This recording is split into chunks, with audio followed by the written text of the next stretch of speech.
And what a better way to put Chicago on the map than by hosting a World's Fair. So we send our very best politicians to Washington, D.C., and they lobby their little friends out. And we ended up getting Gordon Fair. Great for us. One of their journalists referred to our politicians as windy windbags from the Windy City who are full of hot air. And that's why we're called the Windy City.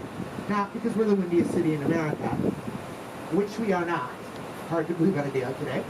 But because our politicians are full of hot air. I find this to be very unfair. If you know anything about Chicago politics or Illinois politics as a whole, they are known for having the most honest, above-board politicians you could ever hope to vote for while they're under indictment. Now, the fair itself ended up being one of the most important events in Chicago's history. Starting with Daniel Byrne, the plan was famously known as the White City. It was on the south side of Jackson Park. It was comprised of 250 temporary buildings made out of material a little bit like dry rock. You got some of the city kind of getting on the city and many numbers of them. Most importantly, as well as Chicago. We're considered one of the best areas in the world. We are enjoying our expansive boulevards, keeping faith. We're a landscape architect was a guy named Frederick Law Olmsted. He's a bit of a rock star in architect circles. He designed Central Park, Prospect Park, the entire park system of Louisville, Kentucky, and the list goes on and on. Now, fairs highlighted the greatest innovations of the day. Think of it as the TikTok for its time. So what were the trends in 1890? Well, the previous one fair was held in Paris. Does anybody know the centerpiece of the Paris Fair?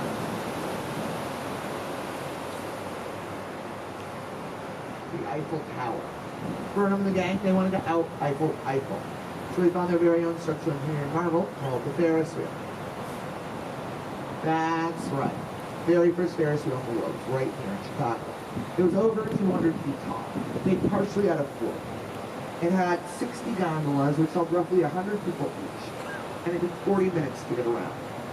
Other innovations include juicy fruit gum, Cracker Jack, the zipper, a little thing called electricity. I think that stayed current. And Pabst Blue Ribbon beer, initially just called Pabst beer. They entered into a contest at the fair, and they received the ribbon. So they renamed themselves, so we would all know they were an award-winning beer. This wasn't the first time that they had threatened to move to Arlington Heights. They did so in 1975, and then Mayor Daley threatened to sue them for they had closed the Arlington Heights fairs. And then he acquiesced and gave them stadium improvements.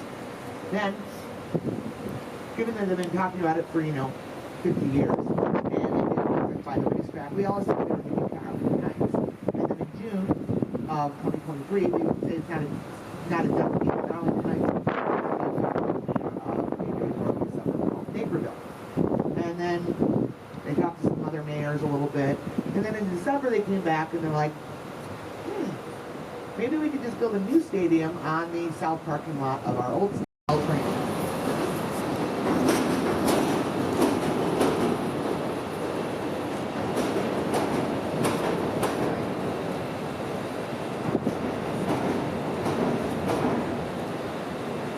So, a mass damper system with 160,000 gallons of water in 4 containers on rollers. And the computer indicates the wind is going too hard in one direction, it'll activate the damper system in the opposite direction to serve as a counterbalance, or ballast, if you will. Started his career. This whole neighborhood is called the West Loop. It's one of the hottest neighborhoods in Chicago. You'll find some of the best restaurants in the world in the West Loop. 60, 70 years ago,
All right. On the right side of the boat is a very tall black building with a flat roof and 2 wood engines. It's the Willis Tower, the tallest building in the city of Chicago, 3rd tallest in the United States of America, and the only 6th tallest in the world. It is 1,454 feet tall. When it was completed in 1974, it was the tallest building in the world. The tallest for 23 years. It was built to be the world headquarters of Sears. They actually sold the building and moved to the suburbs in the 1990s. Not a lot of people realize they sold the building because the new owners let us just keep calling it the Sears Tower for over a decade. After 9/11, people didn't want to work in skyscrapers anymore, let alone one of the tallest in the world. So as their leases expired, the tenants moved out, and the building had very low occupancy. So along came the Willis Insurance Group. It's an insurance company out of London. It was the brokerage company for the Titanic. And they came along, and they offered a way for the building to stay afloat.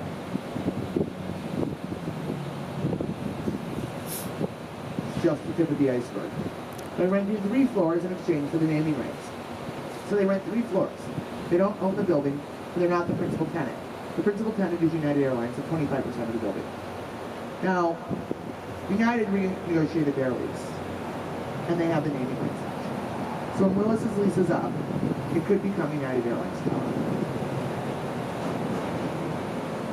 Which is better, because it is Chicago's own priority.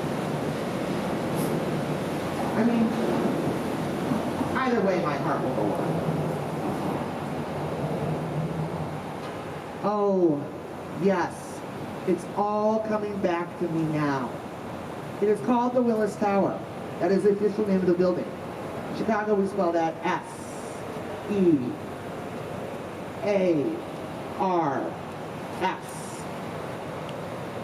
Sears. On the 103rd floor is the observation deck. On a clear day, you can see Michigan, Indiana, Illinois, and Wisconsin. The latest addition to the observation deck is what's called the ledge.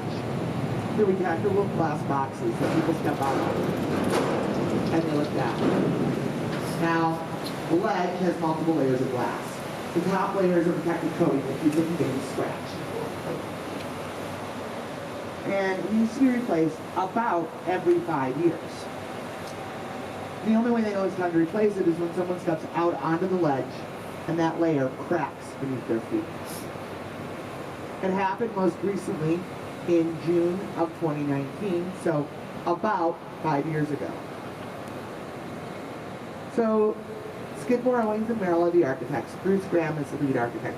Dr. Fazlur Khan is the structural engineer. And he is considered to be the Albert Einstein of structural engineers.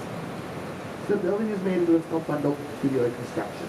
So it's 9 75-foot boxes that are bundled together to allow for the height and protect the wind, making it a very, very strong building. That said, it does sway 18 inches in any direction on a windy day. If you want it to be, to avoid structural damage, like broken windows. Some people out there have reported going to the bathroom on a windy day. Splash. Which some people think sounds gross. I, for one, don't think really sure but we'll appreciate it today anyway. It's pandemic catty humor. Okay, on the other side of the bridge is a red brick building called the Great Lakes Building. But before that, this land mass was the site of the Wigwam. The Wigwam was built in 1860.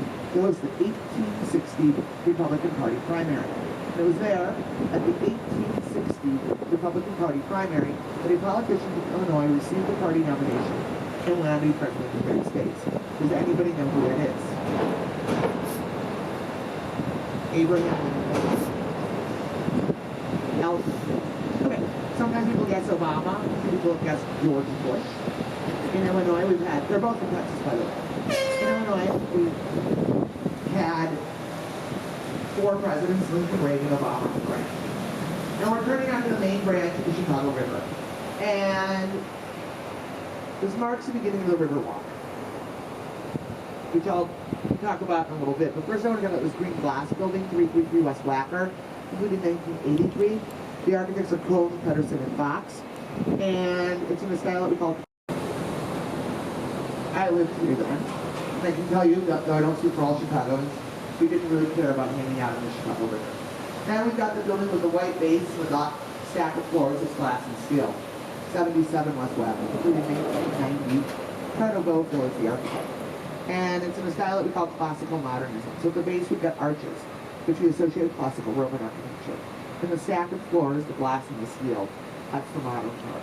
And at the very, very top there are pediments, which we associate with classical Greek architecture. Then we've got 55 West Wacker, the building that looks like a hashtag.